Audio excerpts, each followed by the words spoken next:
اللہ کے نبی صلی اللہ تعالی علیہ وسلم کے بچپن کی بات لیتے ہیں، آج پیدا ہوئے، میلاد مقدس ہے، اور زمانے رسول صلی اللہ تعالی علیہ وسلم میں یعنی ولادت کے زمانے میں مکہ کا ماحول تھا کہ بچے پرورش کے لیے دایاؤں کے پاس دے دیے جاتے تھے۔ وجہ یہ تھی کہ بچہ شہر کی گہما گہمی سے دور رہے، اس کی زبان محفوظ رہے۔ دیہات والوں کی زبانیں وہاں اچھی ہوتی تھیں، عربی، اور شہر میں ہوتا یہ تھا کہ ہر جگہ کے لوگ مکہ میں آتے تھے، مکس نہ ہو جائے، تو مکہ والے خاص طور پر اپنے بچوں کی زبان کی حفاظت کے لیے شروع کے چند دن کسی دایا کے پاس رکھتے تھے۔ رسول کریم صلی اللہ تعالی علیہ وسلم جب پیدا ہوئے، یہ وہی زمانہ ہے جب بنو سعد قبیلے کی دایا عورتیں ہیں۔ ایک قبیلہ ہے جس قبیلے کی ساری خواتین بچوں کو پالتی تھیں اور 2 سال کے بعد لے جاتی تو بھاری معاوضہ ملتا تھا، اجرت ملتی تھی، وہ پیسوں پر دودھ پلاتی تھیں۔ اسی اعتبار سے بنو سعد قبیلے کی خواتین مکہ میں آئیں۔ انہی خواتین میں ایک حلیمہ سعدیہ بھی ہیں۔ وہ کہتی ہیں جب مکہ پہنچے میری اونٹنی لنگڑی تھی جس کی وجہ سے میں تاخیر سے پہنچی۔ ساری عورتیں مکہ میں جو نومولود بچے تھے سب کے پاس گئیں اور ان سے بھاؤ تاؤ کیا، معاوضہ طے کیا اور بچے لے لیں۔ حضرت حلیمہ سعدیہ کہتی ہیں میں تاخیر سے پہنچی، تقریباً بچے جا چکے تھے، ایک بچہ باقی تھا، وہ آمنہ کا در یتیم تھا۔ میں وہاں آئی، میں نے دیکھا اور اس کے بعد پوچھا کون ہے اس بچے کا سرپرست؟ کہا بچے کی ولادت سے 6 ماہ پہلے ہی اس کے والد کا وصال ہو چکا ہے۔ حلیمہ کہتی ہے میں چھوڑ کر باہر چلی آئی، میں نکل آئی کہ باپ ہے نہیں بچے کا، میں اگر دودھ پلا بھی دوں 2 سال کے بعد مجھے اجرت دے گا کون معاوضہ دے گا؟ وہ کہتی ہیں پھر پورا مکہ چھان ماری لیکن اب کوئی بچہ نہیں ملا۔ شام ہو گئی تھی، شوہر ساتھ میں تھا۔ حلیمہ سعدیہ سے شوہر نے کہا اے حلیمہ خالی ہاتھ جانے سے بہتر ہے کہ وہ یتیم کو ساتھ لے جائیں، یتیم در یتیم ہے، ساتھ لے جائیں۔ حلیمہ سعدیہ کہتی ہے میں دوبارہ واپس آمنہ کے گھر آئی۔ آمنہ رضی اللہ تعالیٰ عنہ کہتی ہیں اے حلیمہ صبح تم بچے کو دیکھ کر گئی تھی پھر واپس آئی؟ کہا ہاں ہم خالی ہاتھ جانے سے بہتر سمجھتی ہیں کہ اس در یتیم کو لے جائیں۔ حضرت آمنہ نے کہا لے جانا چاہے تو لے جاؤ لیکن تمہاری امیدوں کے مطابق ہم معاوضہ نہیں دے سکیں گے، تمہاری امیدوں کے مطابق ہم اجرت نہیں دے سکیں گے۔ آمنہ نے کہا، حلیمہ سعدیہ نے کہا ٹھیک ہے اب خالی ہاتھ نہ جانے کا ہم نے عہد کیا ہے، بچے کو لے لیتے ہیں۔ حلیمہ سعدیہ اس وقت تک بچے کو اپنے گود اٹھائی نہیں تھی، صرف دیکھ کر کے گئی تھی۔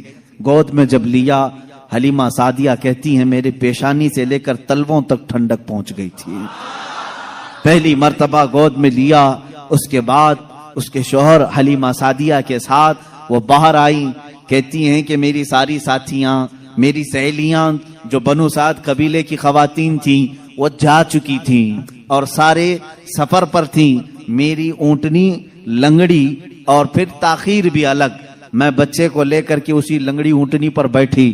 اللہ اکبر، یہ پہلا معجزہ میرے آقا کا ہے۔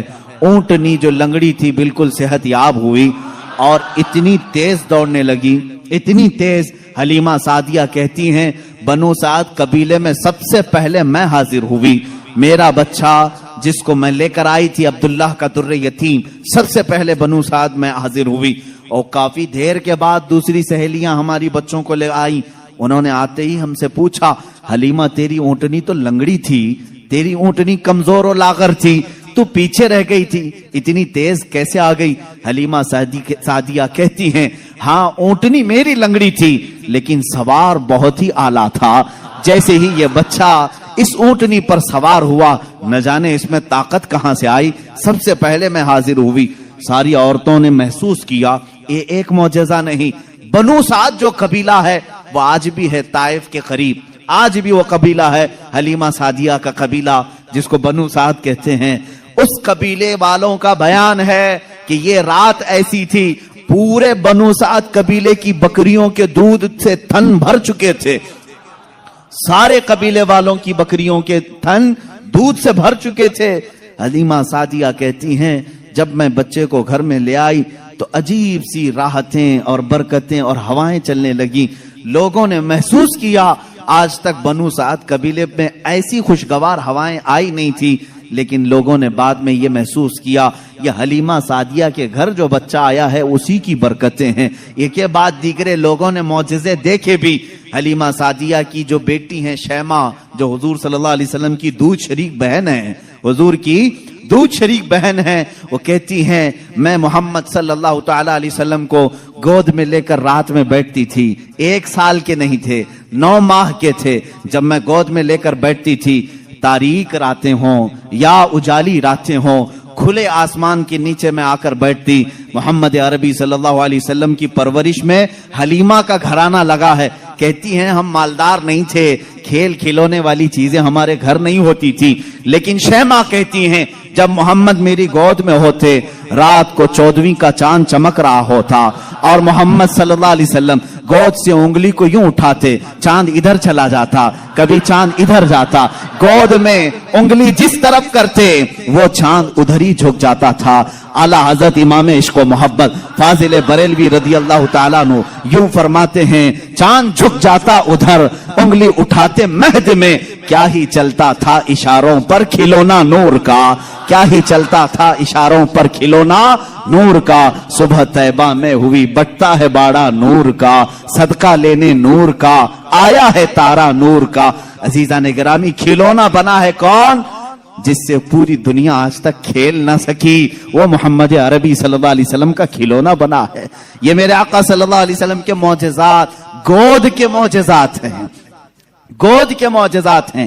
اب میں یہاں پر ایک بات یہ بتانا چاہتا ہوں، ان لوگوں کے ذہن کو میں صاف کرنا چاہتا ہوں جو لوگ یہ کہتے ہیں حضور صلی اللہ تعالی علیہ وسلم 40 سال کے بعد نبی بنائے گئے، 40 سال کے بعد نبی بنائے گئے۔ بہت سارے لوگوں نے کتابوں میں بھی لکھ دیا۔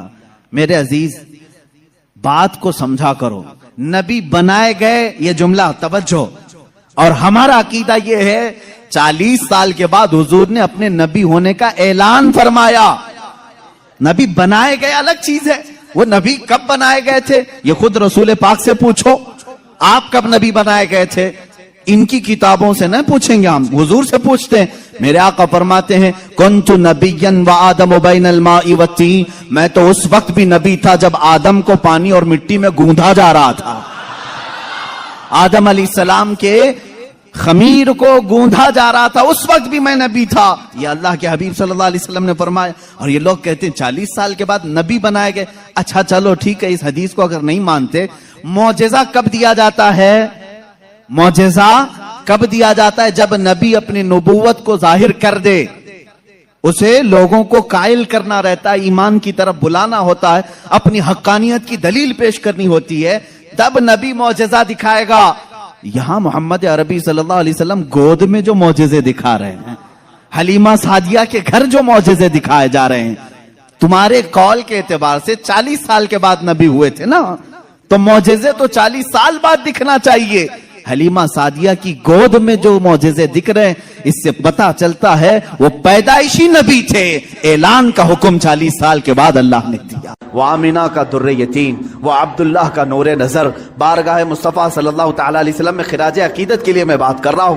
وہ در یتیم جب گھر تشریف لایا تو ایسا گھر تھا کہ باپ پہلے سے نہیں ہے، ماں اکیلی ہیں، معاوضہ دینے کی طاقت نہیں رکھتی، دایا کے ہاتھ میں دے دیا حلیمہ سعدیہ کو، یہ کہہ کر کے کہ 2 سال دودھ پلائے گی، اجرت کی تمنا مت رکھنا، میرے گھر میں مال کی بڑی شدت کی کمی ہے، اس بچے کا باپ نہیں، یہ یتیم بچہ ہے۔